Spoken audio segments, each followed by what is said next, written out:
Shalom, queridos! Hoje é o 5º dia do nosso jejum, 21 dias na presença do Senhor. E o tema da mensagem de hoje é a ternura do noivo para com a sua amada. No livro de Cantares, ou Cântico dos Cânticos, temos a representação do amante e da amada.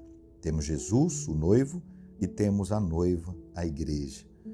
Logo no primeiro capítulo você descobre que a noiva começa a falar primeiro. Você não ouve a voz do noivo, mas ouve a noiva falando. Beija-me com os beijos de tua boca, porque melhor é o teu amor do que o vinho. Isso significa que ela quer uma experiência pessoal, não o que o pastor ensina sobre o amor. Ela quer que Jesus a beije.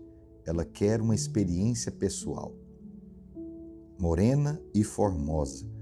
Eu estou morena e formosa, ó filhas de Jerusalém, como as tendas de Quedar, como as cortinas de Salomão. Não olheis para o eu estar morena, porque o sol me queimou. Os filhos de minha mãe se indignaram contra mim e me puseram por guarda de vinhas. A vinha, porém, que me pertence, não a guardei. Vamos examinar essa dicotomia, morena e formosa. A palavra morena, traduzida aqui, é na verdade escura no hebraico. Ela diz, estou tão escura quanto as cortinas de Quedar. A palavra Quedar no hebraico significa escuro, mas ela é tão bela quanto as cortinas de Salomão. Todos nós, crentes, temos um lado escuro e um lado bonito. Nós temos apenas uma natureza, a de Cristo, mas ainda existe em nós a carne. Mesmo depois de salvos, ainda existem inclinações erradas. Sua mente ainda pode vagar por áreas em que não deveria. Seus desejos podem não ser tão santificados quanto você gostaria. Você percebe que às vezes quer fazer a coisa errada. Você ainda fica com raiva quando está no trânsito e tem vontade de dar um soco no nariz de alguém. Então você já percebeu que existe um lado escuro em cada crente. Quanto mais rápido você perceber isso, mais descanso terá. Em vez de tentar lutar contra esse lado negro, entenda isso. Não é você, é a sua carne. Quando falo de carne, não estou falando do seu corpo, mas do princípio da carne, isto é, a inclinação para o pecado que ainda existe. Deus removeu toda a nossa natureza pecaminosa, mas a carne ainda está lá. Assim como quando você ouve o toque de um sino por um longo tempo e continua ouvindo-o mesmo depois de ele ter parado de tocar. O que você sente é a carne. A realidade é que a natureza pecaminosa não existe mais, mas a carne são os padrões antigos de pensamento, hábitos e costumes que despertam instintos e desejos em nosso corpo. Entretanto, quantos sabem que o seu verdadeiro ser é tão belo quanto as cortinas de Salomão? O lado escuro é como as tendas de Quedar. E como já disse, Quedar significa escuro em hebraico. As tendas de Quedar são tendas beduínas, feitas de pele de cabra. Quando você vai a Israel, vê muitas dessas tendas beduínas que são pretas. Elas representam o nosso pecado, a nossa carne. Ela diz, sou escura como as tendas de Quedar, mas sou bela como as cortinas de Salomão. Então esta é a sua nova natureza. As cortinas de Salomão não indicam o templo de Salomão, mas elas foram desenhadas exatamente com as 4 cores do tabernáculo.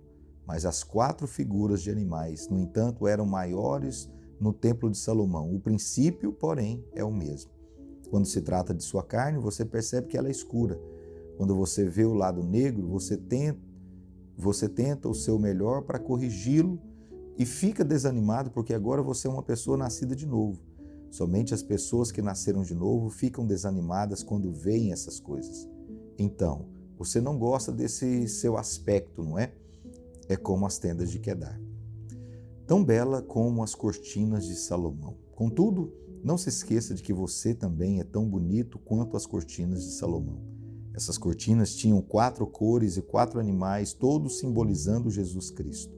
As 4 cores são os 4 evangelhos, nos quais você encontra Jesus Cristo revelado na Bíblia.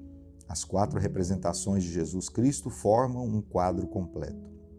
Nas cortinas temos 4 cores, linho, que é branco, azul, roxeado, roxo e escarlate. Os 4 animais são as 4 faces dos querubins: leão, homem, boi e águia. Essas são as 4 faces de Jesus. No Evangelho de Mateus, Jesus é retratado como rei, e é por isso que existe uma genealogia, mas a genealogia começa em Abraão e não em Adão. Por quê? Porque a promessa da realeza foi feita a Abraão. Assim, o Evangelho de Mateus representa Jesus como rei. Quem é o rei dos animais? O leão. Portanto, o leão é encontrado no Evangelho de Mateus. Jesus com cara de leão. A cor é a púrpura, que era a cor da realeza. No Evangelho de Marcos, no capítulo 1, não há genealogia, mas começa dizendo que Jesus saiu das águas batismais e imediatamente fez isso, imediatamente fez aquilo. No Evangelho de Marcos, Jesus é representado como um servo, simbolizado pelo boi, um trabalhador incansável. Ele não se cansa de servir você. Ele sempre serve, ele é forte para servir você. Qual é a cor de um servo? Vermelho escarlate. Ele veio e derramou o seu sangue, serviu você a ponto de derramar o seu sangue. O terceiro evangelho é o de Lucas. Em Lucas encontramos o uso frequente da expressão filho do homem, mais do que em qualquer outro evangelho. Por quê? Porque o evangelho de Lucas representa Jesus como o homem perfeito. Que cor o representa? O branco do linho. Por isso, apenas em Mateus e Lucas a genealogia de Jesus é mencionada, mas no evangelho de Lucas ela parte de Adão, porque isso demonstra que Jesus veio como homem, diferentemente da genealogia do Evangelho de Mateus, que remonta a Abraão, já que o Evangelho de Mateus representa Jesus como rei. O último evangelho é o de João. Como esse evangelho se abre? Abre diretamente do céu. No princípio era o Verbo estava com Deus e o Verbo era Deus. E o Verbo se fez carne e habitou entre nós. Que animal é esse do céu? A águia. Qual cor entre as 4 é aplicada agora? O azul, que aponta para o céu. Aleluia. Alguns estudiosos afirmam que a cor branca não existe porque não é mencionada explicitamente, mas apenas se refere ao material utilizado, o linho. Eu, porém, creio que também é uma cor. Enfim, temos azul, roxo, vermelho. O azul é o céu, o vermelho, escarlate é a terra. O nome Adão significa literalmente homem vermelho em hebraico, sangue vermelho. Jesus veio do azul celestial e tornou-se vermelho. Se você misturar o vermelho com o azul, que cor você obtém? O roxo, a cor da realeza. Todos somos vermelhos escarlates, mas participamos da natureza azul celestial. Nós também nos tornamos reais, nós também nos tornamos reis e sacerdotes. Todos nós somos da realeza. É um privilégio servir reis. Meu trabalho é vir aqui e proclamar aos reis.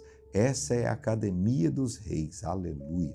Não olhe para o seu eu estar morena. Não olhe para o eu estar morena. Embora diga que é tão bela quanto as cortinas de Salomão, apesar de ser escura como as tendas de Quedar, ela então acrescenta: não olheis para o eu estar morena.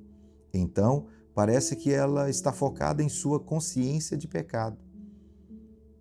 Ela diz às pessoas que não olhem para ela, porque o sol a bronzeou. Ela diz: não olheis para o eu estar morena, porque o sol me queimou. O sol representa a perseguição. No Evangelho de Mateus, Jesus fala dos 4 tipos de solo, e o sol fala de tempos de provação. A carne sempre aparece em tempos de provação. Portanto, a consciência dela estava sobrecarregada pelo pecado. Alimento e descanso. No próximo versículo, ela se dirige ao seu amado. Dize-me, ó amado de minha alma, onde apacentas o teu rebanho? Ela está dizendo ao seu amado Jesus: diga-me onde o Senhor alimenta o seu rebanho, porque quero encontrar comida. Ele é o pastor que apacenta suas ovelhas. Ela também diz: onde o fazes repousar pelo meio-dia? Na estação quente em Israel, o meio-dia é o horário mais quente e, portanto, um bom pastor sempre conduz o seu rebanho para uma caverna ou abrigo sob uma grande árvore para que as ovelhas possam encontrar refrigério e descanso. Então, ela diz ao Senhor que quer saber onde pode comer e onde pode descansar, comida e descanso. Depois continua: para que não ande eu vagando junto ao rebanho dos teus companheiros. Ó mais formosa entre as mulheres. No capítulo 1, ela ainda não tinha ouvido a voz do noivo, ainda não ouvimos a voz do noivo até agora. O versículo 8 é a primeira vez que o amado, o noivo, responde: se tu não o sabes, ó mais formosa entre as mulheres. Na primeira expressão de Jesus nos cânticos de Salomão, ele chama sua noiva de a mais formosa entre as mulheres. Ela está ciente de sua pecaminosidade, mas o Senhor está ciente da sua beleza. É assim que Jesus vê você hoje, aleluia. O Senhor se tornou a sua justiça. Em Ezequiel 16, o Senhor fala de Jerusalém. Essa verdade pode ser aplicada a todos nós individualmente. Ezequiel 16:14 diz: correu a tua fama entre as nações por causa da tua formosura, pois era perfeita, por causa da minha glória que eu pusera em ti, diz o Senhor Deus. Oh, aleluia! Às vezes, quando você busca o Senhor e não a fama procura você. Isso pode acontecer. Quando você busca primeiro o Senhor e não a fama, o Senhor diz: lembre-se de que é a minha glória que coloquei sobre você. O Senhor coloca a sua glória, o seu esplendor sobre você. E então ele dá um passo para trás e vê como ninguém mais pode ver. Mesmo quando você não consegue ver a si mesmo, você se vê em uma dicotomia, mas o Senhor lhe diz: eu vejo você apenas como a mais bela entre as mulheres. A primeira vez que ela ouve a voz do Senhor, ele a chama de ó mais formosa entre as mulheres. A Bíblia diz em 2 Coríntios 3,18 que quando você olha o seu rosto no espelho, deveria ver a glória do Senhor. Quando você vir a glória do Senhor e não o seu ser natural, você será transformado. Por isso, ó, o amado diz: se não sabes, ó mais bela entre as mulheres. Ele nem reconhece a sua escuridão. E sabe por quê? No que diz respeito a ele, todas as suas trevas foram crucificadas na cruz quando ele foi crucificado. Agora ele o vê através da sua magnificência, através do seu esplendor que ele colocou sobre você. Ele vê você através de todo o valor e preciosidade da sua obra que ele realizou na cruz. Você está na plena beleza de Jesus Cristo.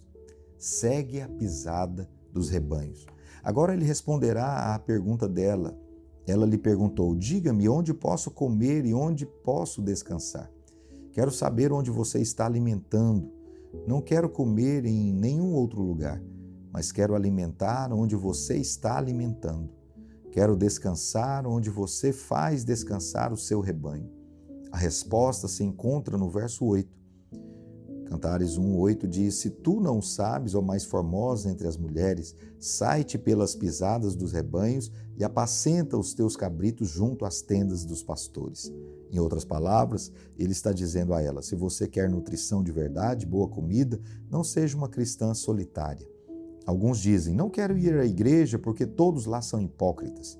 Isso não é uma boa desculpa. Apenas venha. Sempre há lugar para mais um. Outros afirmam: eu não acredito nessa igreja, quero encontrar uma igreja perfeita. Se você encontrar uma igreja perfeita, não entre nela, porque no momento em que entrar, ela se tornará imperfeita. Portanto, não existe igreja perfeita ou pastor perfeito. Louvado seja Deus, porque no meio de uma igreja imperfeita, com um pastor imperfeito, temos o Salvador perfeito, aleluia, o supremo pastor perfeito que nos ama perfeitamente. E ele está na igreja imperfeita. Aquele que é perfeito está no meio de todas as nossas imperfeições. Não devemos contemplar as imperfeições uns dos outros, mas é nosso dever, pelo poder do Espírito Santo, contemplar Jesus e a sua perfeição no mundo que é imperfeito. Podemos encontrar forças e ser nutridos por aquele que é perfeito, cujo amor não pode decepcionar. Você pode beber dos poços desse mundo e pensar que encontrará alguém que o ame. Mas não importa o quanto alguém ame você, ele ainda é humano e o decepcionará de alguma forma. Se não for agora, isso acontecerá no futuro. É melhor você aprender isso para ter um casamento bem-sucedido. Mas existe apenas um cujo amor não pode decepcionar. Aleluia. Que ama você agora e que o amará para sempre. Nada que você faça pode mudar o amor dele por você. Ele é Jesus. Há muita feiura nesse mundo, há muita imperfeição, mas não quero viver reclamando. Preciso aceitar que este é o mundo em que vivemos. É um mundo caído. Mas sabe o que eu faço? Quando passo um tempo com Jesus, meu homem interior é nutrido por aquele cuja pessoa é completamente encantadora. No momento, você o vê perfeitamente como um homem dormindo no barco. Então vem a tempestade, ele se levanta e declara: Shalom, paz, e a tempestade obedece e se acalma. Nesse momento, você vê o leão, mansidão e majestade. Nós também devemos ter essas 4 faces. Quando o Senhor diz que colocou a sua glória e seu esplendor sobre você, isso significa que você tem as 4 faces de Jesus. Quando enfrenta o diabo, você não pode ser um servo. Você não pode se afastar dessa pessoa por um momento. Ela está sofrendo. Claro que não. Você deve ir contra o diabo como um leão. Mas seja gentil com as pessoas assim como Jesus. Essa é a verdadeira liderança. Você precisa ter essas 4 faces. Há um tempo para ser leão e um tempo para ser gentil com as pessoas. Nos momentos de adoração, seja uma águia. Suba o mais alto que puder. Suba ao céu com Jesus, seu amado. Mas quando você descer, seja homem com sua esposa e seus filhos. Seja um ser humano com sentimentos e afetos. É maravilhoso ver como Davi derrota o gigante Golias, mesmo ele sendo muito maior. Porém, quando se trata do rei Saul, que está bem na sua frente e dormindo, Davi se recusa a matá-lo. Davi foi gentil com o rei Saul, mas foi um leão com Golias. Veja Sansão, ele poderia matar 1000 inimigos com a queixada de um jumento. E é aí que você pode ver a face do leão e da águia. No entanto, quando se tratou do seu próprio povo, que o amarrou com cordas para entregá-lo aos filisteus, ele não lutou contra eles, antes foi tão dócil quanto um cordeiro. Devemos aprender que o poder que Deus nos deu é contra o diabo, não contra as pessoas. A tenda dos pastores. No verso 8, o Senhor manda que ela saia pelas pisadas dos rebanhos e apacente os cabritos junto às tendas dos pastores. Você reparou que tenda dos pastores está no plural? Ele não está mais se referindo a si mesmo aqui, mas aos seus pastores.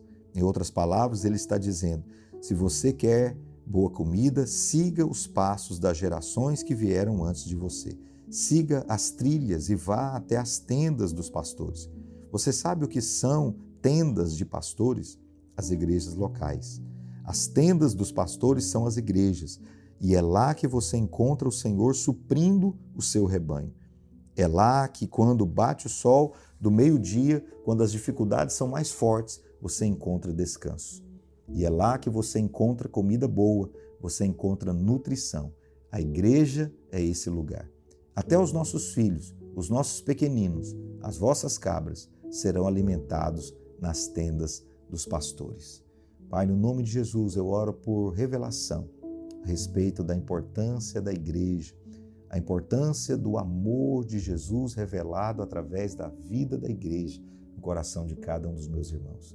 Que eles tenham um dia cheio da sua graça, que eles possam contemplar o Senhor na beleza do Senhor, na revelação que foi dada a nós através dessa mensagem, em nome de Jesus.